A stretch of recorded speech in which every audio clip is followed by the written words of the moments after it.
BSc nursing പ്രവേശനത്തിനായുള്ള അപേക്ഷാ ഫോമിന് വാങ്ങുന്ന പണവുമായി ബന്ധപ്പെട്ട് നിരവധി ആശങ്കകൾ വിദ്യാർത്ഥികൾക്കും അവരുടെ മാതാപിതാക്കൾക്കുമുണ്ട്. വിഷയവുമായി ബന്ധപ്പെട്ട് ഇന്നത്തെ ദീപിക ദിനപത്രത്തിൽ നഴ്സിംഗ് വിദ്യാർത്ഥികളെ കൊള്ളയടിക്കരുത് എന്ന തലക്കെട്ടിൽ പുറത്തിറങ്ങിയ മുഖപ്രസംഗമാണ് ഇപ്പോൾ ചർച്ചാ വിഷയമായിരിക്കുന്നത്. മുഖപ്രസംഗത്തിൻ്റെ പൂർണ്ണരൂപം: കേരളത്തിലെ BSc നഴ്സിംഗ് പ്രവേശനത്തിൻ്റെ കാര്യത്തിൽ സർക്കാർ വകതിരിവ് കാണിക്കണം. പ്രവേശനത്തിനായുള്ള അപേക്ഷാ ഫോമിന് വാങ്ങുന്ന പണത്തിന് 18% GST ഏർപ്പെടുത്തിയതും അതുതന്നെ 2017 മുതലുള്ള മുൻകാല പ്രാബല്യത്തോടെ മാനേജ്മെൻറ്റുകൾ നൽകണമെന്നുള്ള നിലപാടുമാണ് പ്രതിസന്ധിയായത്. ഇതിനെ തുടർന്ന് സ്വാശ്രയ നഴ്സിംഗ് ഏകജാലക പ്രവേശന രീതി ഒഴിവാക്കാൻ മാനേജ്മെൻറ്റുകൾ തീരുമാനിച്ചതോടെ വിദ്യാർത്ഥികളും മാതാപിതാക്കളും കൂടുതൽ പണം കണ്ടെത്തേണ്ട സ്ഥിതിയിലായി. അതായത് ഏകജാലക സംവിധാനത്തിൽ 1000 രൂപ കൊടുക്കേണ്ടിയിരുന്നിടത്ത് പ്രവേശനം പ്രതീക്ഷിച്ച് വിദ്യാർത്ഥി അപേക്ഷിക്കുന്ന കോളേജുകളിലെല്ലാം 1000 രൂപ വീതം ഫീസ് അടയ്ക്കണം. 10 കോളേജിൽ അപേക്ഷിക്കണമെങ്കിൽ 10,000 രൂപ. ഒരു വികല തീരുമാനം എത്ര മനുഷ്യരെയാണ് വലയ്ക്കുന്നത്? ഒന്ന് തിരിഞ്ഞു നോക്കിയാൽ കേരളത്തിലെ സർക്കാരുകളുടെ ഇത്തരം അപ്രായോഗിക നയങ്ങളല്ലേ നമ്മുടെ വിദ്യാർത്ഥികളെ ഇതര സംസ്ഥാനങ്ങളിലെ കഴുത്തറപ്പൻ വിദ്യാഭ്യാസ ലോബികൾക്ക് വിട്ടുകൊടുത്തത്. സർക്കാർ സീറ്റുകൾ കൂടാതെയുള്ള 50% സീറ്റുകളിലാണ് മാനേജ്മെൻറ്റുകൾ ഏകജാലകം വഴി പ്രവേശനം നടത്തിയിരുന്നത്. ഇവർ ഓൺലൈനായി അപേക്ഷ സ്വീകരിച്ച് മെറിറ്റ് അടിസ്ഥാനത്തിൽ റാങ്ക് ലിസ്റ്റ് പ്രസിദ്ധീകരിക്കുന്നതാണ് രീതി. 119 സ്വകാര്യ കോളേജുകളുണ്ട്. അതിൽ 82 കോളേജുകൾ 2 മാനേജ്മെൻറ്റ് അസോസിയേഷനുകൾക്ക് കീഴിലാണ്. അസോസിയേഷനുകൾക്ക് കീഴിലില്ലാത്ത 37 കോളേജുകളുമുണ്ട്. അവ സ്വന്തം നിലയ്ക്ക് 1000 രൂപ ഫീസ് വാങ്ങി GST ഇല്ലാതെ പ്രവേശനം നടത്തും. സർക്കാർ മേഖലയിലെ സ്വാശ്രയ സ്ഥാപനങ്ങളെ ഉൾക്കൊള്ളുന്ന സിമറ്റ് സഹകരണ മേഖലയിലെ കോളേജുകൾ എന്നിവയ്ക്കും GST ഇല്ല. അതേ ശൈലിയിൽ മാനേജ്മെൻറ്റ് സംഘടനകളുടെ കീഴിലുള്ള ഓരോ കോളേജിലും 1000 രൂപ വീതം ഫീസ് വാങ്ങാനാണ് ഇപ്പോഴത്തെ തീരുമാനം.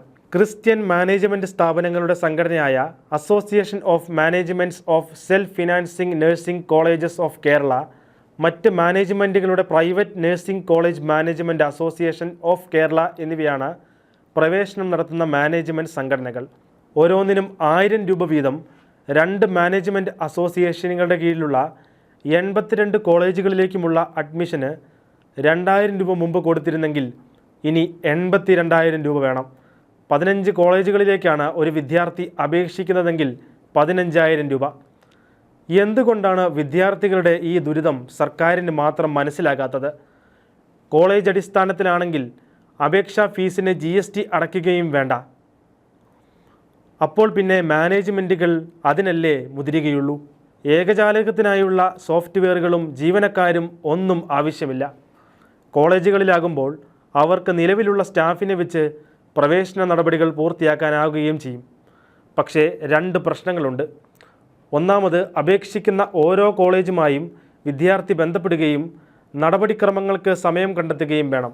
10 മുതൽ 15 കോളേജുകളിൽ അപേക്ഷ നൽകുന്ന ഒരു വിദ്യാർത്ഥിയുടെ സ്ഥിതി എന്താകും? രണ്ടാമത്തെ കാര്യം, കേന്ദ്രീകൃത സംവിധാനം ഇല്ലാതാകുന്നതോടെ അഴിമതിക്ക് സാധ്യതയുണ്ട് എന്നതാണ്. 2 ദിവസം മുൻപാണ് കർണാടകത്തിൽ പ്രവേശന പരീക്ഷയായ KEA നടത്തിയത്. പതിവ് പോലെ മലയാളികളാണ് കൂടുതലും പരീക്ഷ എഴുതിയത്. കേരളത്തിൽ പ്രവേശന പരീക്ഷ വേണമെന്ന നഴ്സിംഗ് കൗൺസിലിൻ്റെ നിർദ്ദേശത്തോട് മാനേജ്മെൻറ്റ് അസോസിയേഷനുകളും യോജിക്കുന്നുണ്ട്. പക്ഷേ സർക്കാരിന് വേണ്ട.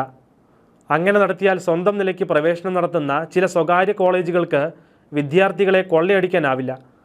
സർക്കാർ അതിന് കൂട്ടുനിൽക്കുകയാണെന്ന് തോന്നും ഇപ്പോഴത്തെ നിലപാടുകൾ കണ്ടാൽ. GST ഒഴിവാക്കാൻ സർക്കാർ ആവശ്യമായത് ചെയ്യണം. ഇത് സംബന്ധിച്ച് ആരെങ്കിലും കോടതിയെ സമീപിച്ചാൽ പ്രതിസന്ധി രൂക്ഷമാകും. അഡ്മിഷൻ്റെ സമയമാണ്. നമ്മളുടെ വിദ്യാർത്ഥികളെ കരയിക്കുകയും അയൽ സംസ്ഥാനങ്ങളിലെ നഴ്സിംഗ് കോളേജുകളെ ചിരിപ്പിക്കുകയും ചെയ്യുന്ന ഈ നാടകം അവസാനിപ്പിക്കണം. ഒന്നുമില്ലെങ്കിലും നമ്മുടെ നഴ്സുമാരല്ലേ ഈ നാട്ടിലെ ലക്ഷക്കണക്കിന് കുടുംബങ്ങളെ കഞ്ഞി കുടിപ്പിക്കുന്നത്.